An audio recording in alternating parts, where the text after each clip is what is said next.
अपघातासारख्या कोणत्याही इमर्जन्सीसाठी आता प्रवासाची रिस्क घेण्याची गरज नाही, कारण आता कणकवलीत सर्व अत्याधुनिक सुविधांनी सुसज्ज आहे डॉक्टर नागवेकर हॉस्पिटल आणि nursing home.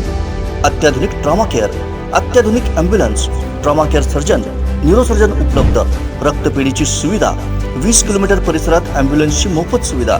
Doctor Nagwekar hospital आणि nursing home 24/7 emergency service. Mobile 9852 108 108 आणि 8803 108 108। कणकवली वैभववाडी येथील स्टॉल हटाव मोहिमेला ठाकरे गटाचे नेते सतीश सावंत यांनी आमदार नितेश राणेंवर निशाणा साधलाय। पाहुयात काय म्हणाले सतीश सावंत। काही स्टॉल हटवण्यात आलेले आहेत। हे स्टॉल उठून भाजीवाले असतील, फळ विक्रेते असतील, अन्य व्यावसायिक जे आहेत यांना विस्थापित करण्याचं काम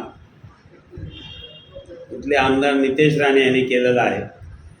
4 ते 5 वर्षापूर्वी या मतदारसंघाचे आमदार सन्माननीय नितेश राणे यांनी रेस्ट हाऊसला बैठक घेतलेली होती। त्याला काही नामांकित वकीलसुद्धा होते आणि या स्टॉलधारकांना आपण गव्हर्नमेंटकडनं दुप्पट पैसे मिळवून देणार अशा पद्धतीने त्यांना आश्वासन दिलं आणि त्यावेळीसुद्धा बऱ्याच लोकांनी ती बातमी आली, बऱ्याच लोकांनी आनंदोत्सव साजरा केला, टाळ्या वाजवल्या आणि त्यांना कोणत्याही प्रकारची जी नुकसान भरपाई मिळाली ती त्यांना मिळालेली नाही किंवा त्यांना मिळून दिलेली नाही आहे। आणि हायवेच्या ठेकेदाराचं हित जोपासण्यासाठी त्यावेळी आमदार नितेश राणे यांनी ठेकेदाराचं काम लवकर होण्यासाठी स्टॉलधारकांच्या तोंडाला पाणी पुसण्याचं काम केलं। नेहमीप्रमाणे जसं इतर बाबतीत जसे काही गोष्टी फसवण्याचं काम करतात तसं त्या स्टॉलधारकांना फसवण्याचं काम नितेश राणे यांनी केलं आणि कोणत्याही परिस्थितीत त्यांना कोणत्याही प्रकारचं नुकसान भरपाई मिळालेली नाही आहे। आज या ठिकाणी स्टॉल काढण्यात आले। हे स्टॉलधारक आज त्यांची मुलं शिक्षण घेत आहेत, त्यांच्या मुलांची लग्न असतील, काही जणांनी शिक्षणासाठी सुद्धा स्टॉलधारकांनी कर्ज घेतलेलं आहे। आज ते विस्थापित झाल्यामुळे ते आज रस्त्यावर आलेले आहेत।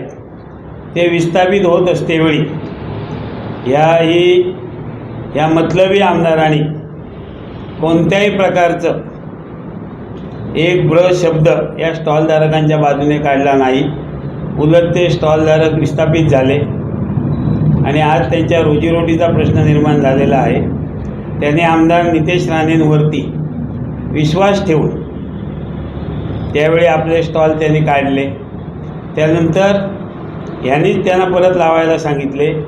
हीच जर निवडणूक नगरपंचायतीची निवडणूक असली असती, हीच विधानसभेची निवडणूक असली असती तर स्वतः मतलबी राजकारण करून ह्यांच्या स्टॉलला हात लावला नसता। आज वैभववाडीमध्ये सुद्धा स्टॉलधारकांना रस्त्यावर आणण्याचं काम, त्यांना विस्थापित करण्याचं काम आमदार नितेश राणे यांनी केलेलं आहे। कोकणातल्या ताज्या घडामोडी आणि लाईव्ह अपडेट्ससाठी फॉलो करा कोकणचं नंबर 1 महा चॅनल कोकण 7 लाईव्हचं फेसबुक पेज।